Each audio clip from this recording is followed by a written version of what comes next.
Kinetic energy के बारे में और पोटेंशियल एनर्जी के बारे में। Kinetic energy half mv²। तो थोड़ा सा और हम जानेंगे। ये हुआ कि जो हमारा काइनेटिक एनर्जी होता है वो डायरेक्टली प्रोपोर्शनल होता है मास के, यानी कि जितना ज्यादा मास होगा, जितना हैवी मास होगा, वो क्या होगा, उसका काइनेटिक एनर्जी ज्यादा होगा। जैसे कि अगर हमें साइकिल से टक्कर लगती है तो हमें कम चोट लगता है, बट वही टक्कर बड़े गाड़ी से हो जाए, किसी कार से हो जाए, किसी ट्रक से हो जाए, तो वो ज्यादा डैमेज करता है। ठीक है, छोटा बॉल छोटी चोट पहुंचाएगा पर बड़ा बॉल ज्यादा चोट पहुंचाएगा। क्यों? क्योंकि उसके अंदर काइनेटिक एनर्जी ज्यादा हो जाएगी। तो मास अगर बढ़ेगा, अगर मास इंक्रीज करेगा तो हमारा काइनेटिक एनर्जी भी इंक्रीज करेगा, और अगर मास डिक्रीज करेगा तो हमारा काइनेटिक एनर्जी भी डिक्रीज करेगा। ठीक है, तो ये हो गया कि अगर मास को हम डबल करते हैं, मास अगर हमारा डबल होता है तो काइनेटिक एनर्जी भी डबल हो जाएगा। ठीक है, और उसी तरह से जो हमारा काइनेटिक एनर्जी है वो डायरेक्टली प्रोपोर्शनल होता है v² के। ये इसके भी डायरेक्टली प्रोपोर्शनल होता है। इसमें भी यही है कि अगर हम वेलोसिटी बढ़ाते हैं, कोई गाड़ी खड़ी है या स्लो चल रही है और उससे किसी गाड़ी की टक्कर होती है तो उसमें डैमेज कम होता है। पर अगर गाड़ी तेज चल के आ रही है, कोई व्हीकल तेज है, बहुत स्पीड में है वेलोसिटी उसकी, और वो जब टकराता है तो क्या होगा, वो ज्यादा डैमेज करता है। तो यहाँ पे अगर जितना स्पीड होगा, वेलोसिटी जितना ज्यादा होगा, उतना ज्यादा क्या होगा, काइनेटिक एनर्जी होगा। अगर हम वेलोसिटी को डबल करते हैं, यस, अगर वेलोसिटी को डबल करेंगे, क्योंकि ये v² है, व्हाट इज दिस, v², तो ये हमारा काइनेटिक एनर्जी क्या हो जाएगा, 4 टाइम्स हो जाएगा, यानी कि 4 गुना ज्यादा हो जाएगा। अगर हम v² को डबल, हम अगर वेलोसिटी को डबल कर देंगे तो हमारा क्या हो जाएगा, काइनेटिक एनर्जी 4 टाइम्स ज्यादा हो जाएगा। अगर हम इसको ट्रिपल कर देते हैं, अगर हम इसको ट्रिपल करेंगे तो ये इसको 3 टाइम्स अगर बढ़ाएंगे तो ये कितना टाइम बढ़ेगा, तो ये हमारा 9 टाइम्स ज्यादा हो जाएगा। ये कितना हो जाएगा, 9 टाइम्स ज्यादा हो जाएगा। क्योंकि यहाँ से क्वेश्चंस पूछे जाते हैं, इसलिए मैंने ये बता दिया कि अगर काइनेटिक एनर्जी में वेलोसिटी को डबल करते हैं तो हमारा काइनेटिक एनर्जी का अमाउंट जो होगा वो क्या हो जाएगा, 4 टाइम्स अधिक हो जाएगा। और अगर काइनेटिक एनर्जी को 3 टाइम्स अधिक करेंगे, अगर हम वेलोसिटी को 3 टाइम्स अधिक करेंगे तो हमारा काइनेटिक एनर्जी 9 टाइम्स अधिक होगा। तो आई बिलीव सबको समझ में आ गया। दूसरी बात कि हमने यूनिट के बारे में शायद डिस्कस नहीं किया था। तो यूनिट, एनर्जी की जो यूनिट होती है वो क्या होती है, एनर्जी की जो यूनिट होगी वो यूनिट ऑफ वर्क डन यानी जूल होती है। तो ऐसा यूनिट क्या हो जाएगा इसका, ऐसा यूनिट हो जाएगा जूल। यस, तो एनर्जी की भी हमारी यूनिट क्या हो गई, जूल हो गई। जैसे कि हमने पढ़ा, ये ऐसा यूनिट सीजीएस यूनिट में जाएंगे तो एनर्जी हमारा पूरी तरह से कवर हो गया काइनेटिक एनर्जी के। अब हम देखते हैं कि काइनेटिक एनर्जी और पोटेंशियल एनर्जी का यूज कहाँ होता है, उसके बारे में देखते हैं और सोचते हैं कि किस तरह से कोई energy, like what is the law of conservation of energy, the energy cannot be created nor destroyed. This is the law of conservation of energy, हमें पता है। Only it can be transferred from one form to another. तो किस तरह से daily की चीजों में एक एनर्जी जो है वो एक फॉर्म से दूसरे फॉर्म में ट्रांसफर होती है, उसको अभी हम समझेंगे, और तब हमें पूरी तरह से इसके बारे में समझ आ जाएगा। फिर हम पढ़ेंगे पावर एंड सम न्यूमेरिकल्स। अब हम देखेंगे कि काइनेटिक एनर्जी पोटेंशियल एनर्जी में कैसे चेंज होता है, पोटेंशियल एनर्जी काइनेटिक एनर्जी में कैसे चेंज होता है। तो 2 एग्जांपल्स मैंने लिए हैं। एक हमारा ये पेंडुलम है, this is the example of pendulum, है पेंडुलम। ठीक है, पेंडुलम में ये जो होता है ये इसका बॉब होता है, ठीक है, और ये होता है स्ट्रिंग। तो ये हमने देखा, ये बॉब है, ये स्ट्रिंग है। ये पेंडुलम का जो ये ए पोजीशन है, this is the mean position, ये इसका मीन पोजीशन होता है। ठीक है, ये पेंडुलम जबकि सबसे नीचे कम हाइट पे होता है या बेस में होता है। अगर ये बेस में है तो यहाँ पे इसके अंदर जो काइनेटिक एनर्जी होगी क्या होगी, काइनेटिक एनर्जी मैक्सिमम होगी। अगर हम इसको बात करें कि इस पेंडुलम को हमने पुश कर दिया, तो जब हम पुश करेंगे तो यहाँ से ये इसके अंदर क्या हो जाएगा, मूवमेंट शुरू हो जाएगा। तो यहाँ पे काइनेटिक एनर्जी कैसे होगी, पहले इसको हम देख लें कि पहले अगर हमने इसको, इस पेंडुलम को इधर से या इधर से कहीं से भी पुश किया, अगर इस साइड से पुश किया तो ये ए से बी जाएगा, और ए से बी जाएगा तो ये कुछ हाइट गेन करता है। वी कैन सी हियर कि हाइट गेन कर रहा है। तो अगर ये हाइट गेन कर रहा है तो यहाँ पे जब ऊपर पहुंच हाइट में, अगर हाइट पे जाएंगे तो कौन सी एनर्जी होगी हमारे बॉडी के अंदर? Potential energy. तो अगर हम बात करें एट बी, अगर एट बी पे बात करें तो हमारा पोटेंशियल एनर्जी जो हो जाएगा वो मैक्सिमम हो जाएगा।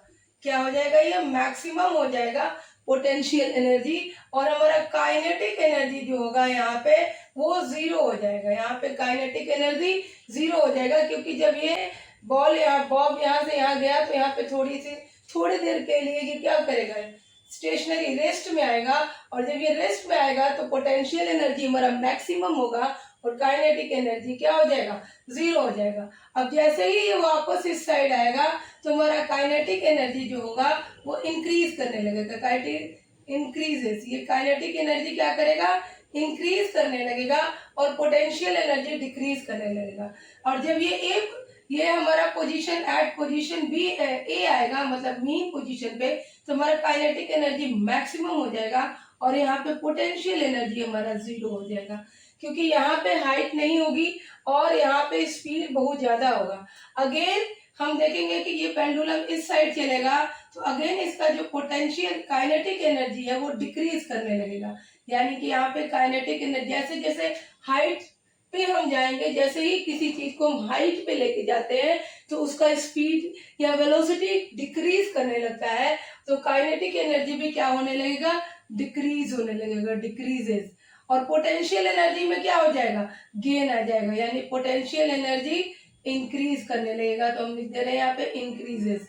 यहाँ पे पहुंचने के बाद फिर से हमारा जो पोटेंशियल है, यानी एट सी अगर हम बात करें तो पोटेंशियल एनर्जी अगेन हमारा क्या हो जाएगा? मैक्सिमम हो जाएगा, एंड काइनेटिक एनर्जी अगेन क्या हो जाएगा? जीरो हो जाएगा। तो इस तरह से हम देख सकते हैं कि कैसे काइनेटिक से पोटेंशियल एंड पोटेंशियल से काइनेटिक एनर्जी होता है। ये तो हमारा बात हो गया पेंडुलम का, कि हम समझ में आ गया कि कोई भी चीज जब हाइट पे जाएगी तो उसकी पोटेंशियल एनर्जी ज्यादा होगी और काइनेटिक एनर्जी कम होगी, और जो कोई चीज अगर मूवमेंट में है और वो सरफेस पे है तो उसकी काइनेटिक एनर्जी ज्यादा होगी और पोटेंशियल एनर्जी कम होगी। इसी तरह से हम बात करें, अगर पेंडुलम जब ए पे आता है तो क्या हो रहा है? यहाँ पे हाइट जीरो है, यहाँ पे क्या हो रहा है? हाइट हमारा जीरो हो जा रहा है, इसलिए काइनेटिक या ये बॉडी मूव भी कर रही है तो काइनेटिक एनर्जी यहाँ क्या हो जाएगा? मैक्सिमम हो जाएगा। और जैसे जैसे हाइट बढ़ेगा तो काइनेटिक एनर्जी डिक्रीज होगा और पोटेंशियल एनर्जी गेन होगा। तो ए बी एंड सी पे पोटेंशियल एनर्जी मैक्सिमम होगा और काइनेटिक एनर्जी मिनिमम या जीरो होगा, क्योंकि एट द पॉइंट ऑफ सी और बी क्या होगा कि मोमेंटरी, लाइक थोड़े से मोमेंट के लिए, एकदम कुछ टाइम के लिए जो ऑब्जेक्ट है वो स्टेशनरी होगा, जो बॉब है वो स्टेशनरी होगा, तब वो नीचे की तरफ आएगा। तो यहाँ पे जब वो स्टेशनरी होगा पोटेंशियल एनर्जी हमारा मैक्सिमम होगा और काइनेटिक एनर्जी हमारा जीरो हो जाएगा। ठीक है। उसी तरह से अगर हम रोलर कोस्टर की बात करें रोलर कोस्टर की बात करें तो ये हमारा पोजीशन ए है। ठीक है। यहाँ पे हम देख सकते हैं कि ये कुछ हाइट पे है, तो अगर ये मूव कर रहा है तो यहाँ पे जब ऊपर की तरफ मूव करेगा तो ये अगर यहाँ से यहाँ मूव कर रहा है तो इसकी काइनेटिक एनर्जी डिक्रीज होगी, क्योंकि जब हम हाइट पे जाते हैं, मूव करती हुई कोई बॉडी हाइट को चढ़ती है तो उसकी वेलोसिटी या स्पीड क्या हो जाती है? डिक्रीज होने लगती है। तो जो बॉडी है हमारी ये पीक पॉइंट पे, मैक्सिमम पॉइंट पे पहुंच गई, तो इस जगह पे क्या होगा? ये यहाँ पे आके थोड़ी देर के लिए क्या एकदम मोमेंटरी ये थोड़ा स्टॉप करेगी, तो यहाँ पे हमारा काइनेटिक एनर्जी जीरो हो जाएगा और काइनेटिक यहाँ पे हमारा काइनेटिक एनर्जी क्या होगा? जीरो हो जाएगा एंड पोटेंशियल एनर्जी अगेन हमारा मैक्सिमम हो जाएगा। ठीक है। ये हमारा मैक्सिमम हो जाएगा। अब यहाँ से जब ये रोलर कोस्टर नीचे की तरफ आएगा, जो काट है रोलर कोस्टर का ये नीचे की तरफ आएगा इस तरफ से, तो हमारा पोटेंशियल एनर्जी जो है वो डिक्रीज होने लगेगा। यस, ये डिक्रीजेस एंड यहाँ पे काइनेटिक एनर्जी हमारा क्या होगा? इंक्रीज होने लगेगा, गेन होने लगेगा, क्योंकि ये हाइट कम हो रहा है। जब इस पॉइंट पे हम पहुंचेंगे, this is the point B, तो हमारा क्या होगा? यहाँ पे जो स्पीड है बहुत तेज होगी, स्पीड मैक्सिमम होगी, और हाइट यहाँ पे क्या हो रहा है? हाइट जीरो हो रहा है, इसलिए यहाँ पे पोटेंशियल एनर्जी भी जीरो होगा एंड काइनेटिक एनर्जी हमारा मैक्सिमम होगा।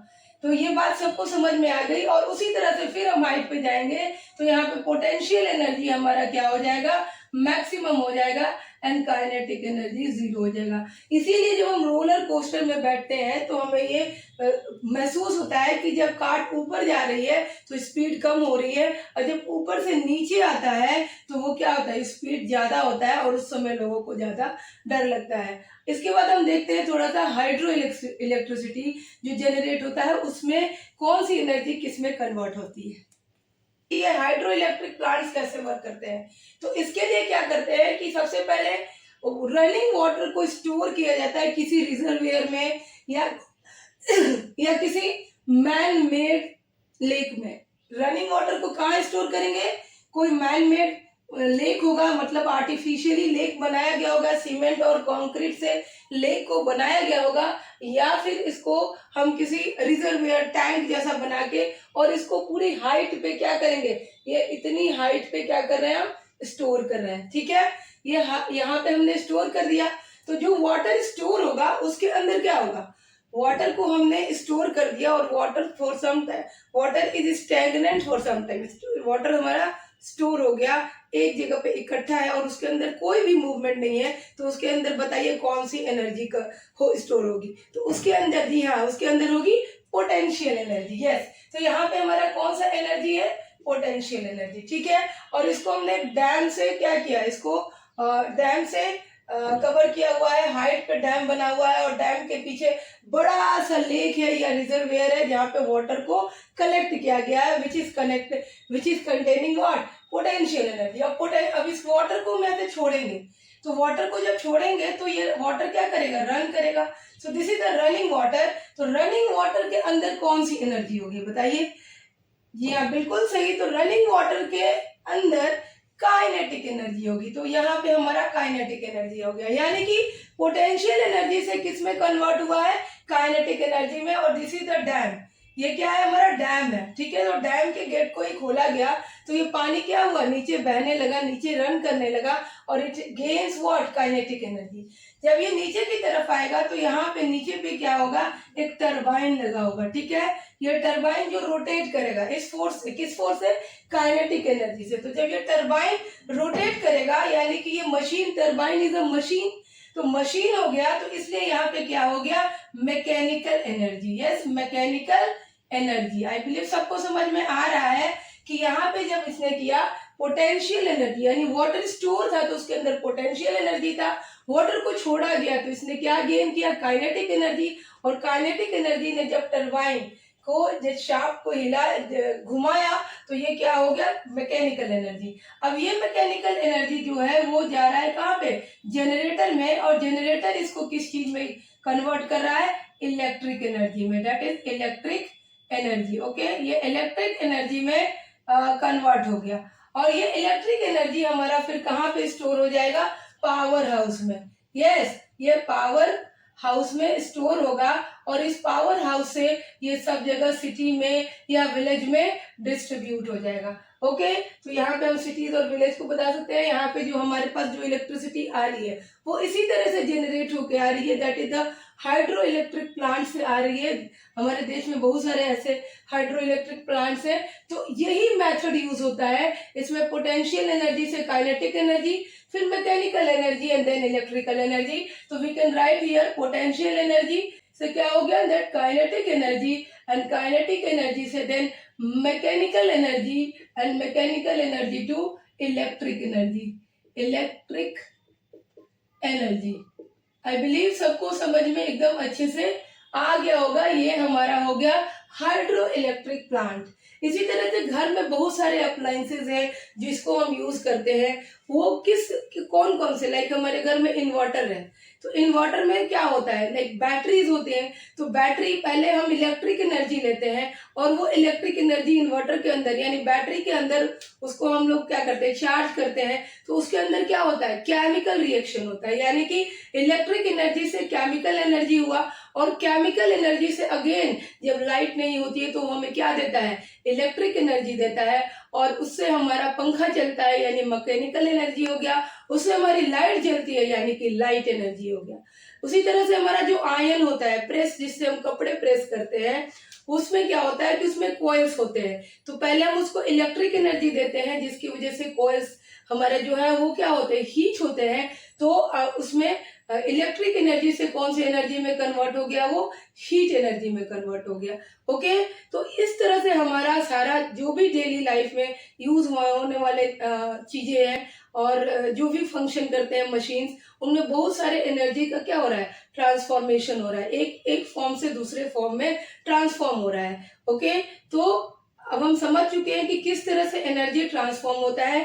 इसी को हम कहते हैं कंजर्वेशन ऑफ एनर्जी, क्योंकि ना हम एनर्जी क्रिएट कर रहे हैं और ना ही हम एनर्जी लूज कर रहे हैं। This is only the conservation of energy. The energy can not be created not destroyed, only it can be change from one form to another और trans law of conserve this is called the law of conservation of energy. I believe सबको एकदम अच्छे से समझ में आ गया। तो किस तरह से काइनेटिक एनर्जी पोटेंशियल एनर्जी में और पोटेंशियल एनर्जी काइनेटिक एनर्जी में चेंज होता है, ये हमने देख लिया। अब हम थोड़ा सा हम पावर देख ले। पावर क्या होता है, the rate at which a body does work is known as power, या हम कह सकते हैं amount of work done per unit time is known as power. यानी यूनिट टाइम में जितना वर्क डन हुआ है उसको हम उस बॉडी, किसी बॉडी के द्वारा एक यूनिट टाइम में, वर्क अपॉन टाइम, तो जो भी वर्क किया, इन पावर को हम बोल सकते हैं rate of work done. We can say rate of work done. Yes, rate of work done भी हम क्या कहेंगे,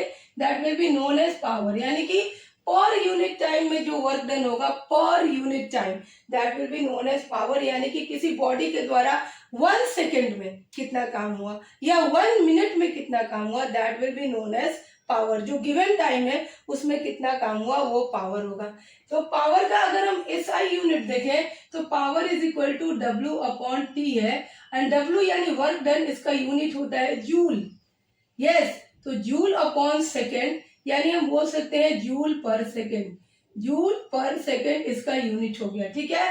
पर ये यूनिट नहीं होता है पावर का, यानी 1 joule per second will be equal to 1 watt. तो ऐसा unit of power will be watt. इसको हम क्या बोलेंगे, वॉट बोलेंगे।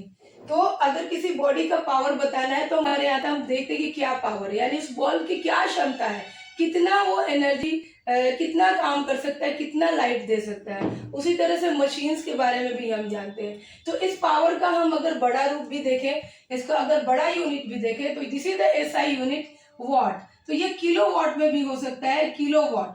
So 1 kilowatt is equal to 1000 watt, 1000 watt, and 1 megawatt, इससे भी बड़ा होगा तो 1 megawatt होगा, and 1 megawatt is equal to 1000। अगर हम बात करें किसी मशीन के पावर को मेजर करते हैं तो उसको एक और यूनिट में मेजर करते हैं, that is called power delivered by a machine. The power delivered by a machine is known as what? That is in horse power.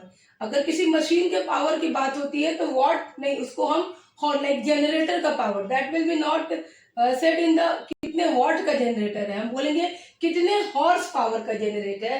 तो the power of machine, the power of machine is delivered in horse power. इसको horse power बोलते हैं, हम क्या बोलते हैं इसको, हम horse power. The power of machine is delivered in horse power के में जानते हैं किसी मशीन के पावर की बात करनी हो तो हम हॉर्स पावर का यूज करेंगे। और 1 horsepower is equal to how much, 764 watt. तो यहाँ पे लिख दूं 1 horsepower is equal to 764 watt. ये इसको याद रखना है, this is equal to 764 watt. 764 watt, 1 horsepower is equal to 764 watt. अगले सबको दिखाई दे रहा होगा, अगर नहीं दिखाई दे रहा है तो मैं यहाँ लिख दे रही हूँ 1 horsepower is equal to 764 watt. ये इक्वल होता है। और किसी मशीन का पावर बताना है तो हम उसको हॉर्स के रूप में बताएंगे, ना कि वॉट के रूप में बताएंगे, ठीक है। तो ये हमारा हो गया पावर, और हमने एनर्जीज के बहुत सारे फॉर्म्स